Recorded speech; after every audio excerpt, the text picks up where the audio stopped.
In the face of the growing horror in the Middle East, we are acting to keep alive the possibility of peace and a two-state solution. That means a safe and secure Israel alongside a viable Palestinian state. At the moment, we have neither. Ordinary people, Israeli and Palestinian, deserve to live in peace, to try to rebuild their lives free from violence and suffering. That's what the British people desperately want to see. Yet, almost 2 years after the barbaric attacks of October the 7th, hostages are still held by the terrorists of Hamas. Recent images show the hostages suffering and emaciated. Hamas even refuse to release all the bodies of the dead. I have met British families of the hostages. I see the torture that they endure each and every day. Pain that strikes deep in people's hearts across Israel and here in the United Kingdom. The hostages must be released immediately, and we will keep fighting to bring them home. Let's be frank, Hamas is a brutal terror organization. Our call for a genuine two-state solution is the exact opposite of their hateful vision. So we are clear, this solution is not a reward for Hamas, because it means Hamas can have no future, no role in government, no role in security. We have already prescribed and sanctioned Hamas, and we will go further. I have directed work to sanction other Hamas figures in the coming weeks. Meanwhile, the man-made humanitarian crisis in Gaza reaches new depths. The Israeli government's relentless and increasing bombardment of Gaza, the offensive of recent weeks, the starvation and devastation are utterly intolerable. Tens of thousands have been killed, including thousands as they tried to collect food and water. This death and destruction horrifies all of us. It must end.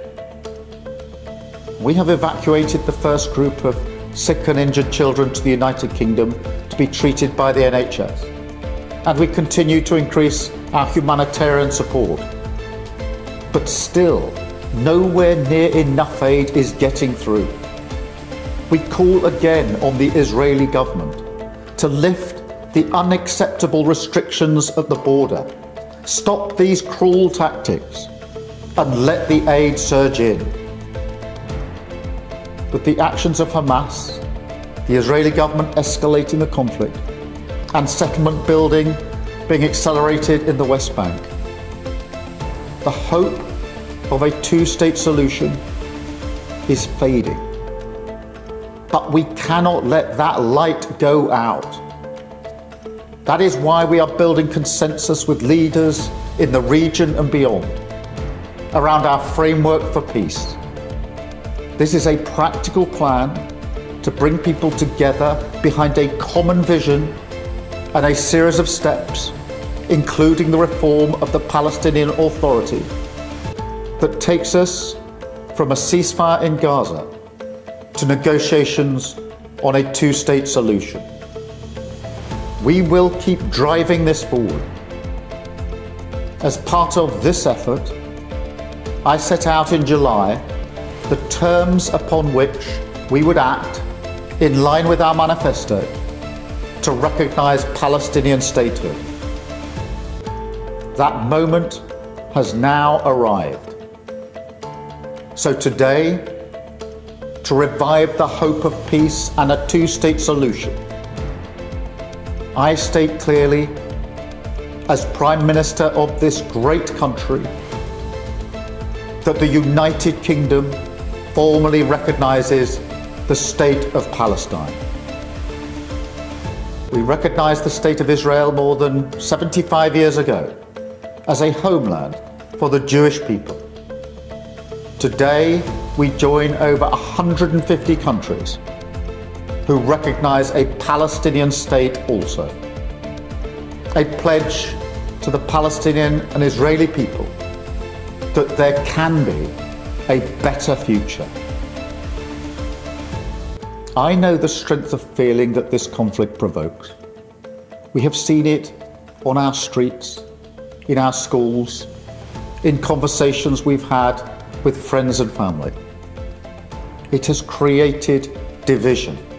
Some have used it to stoke hatred and fear, but that solves nothing.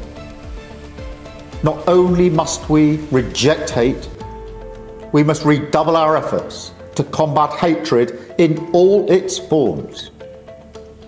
We must channel our efforts, united together in hope, behind the peaceful future that we want to see.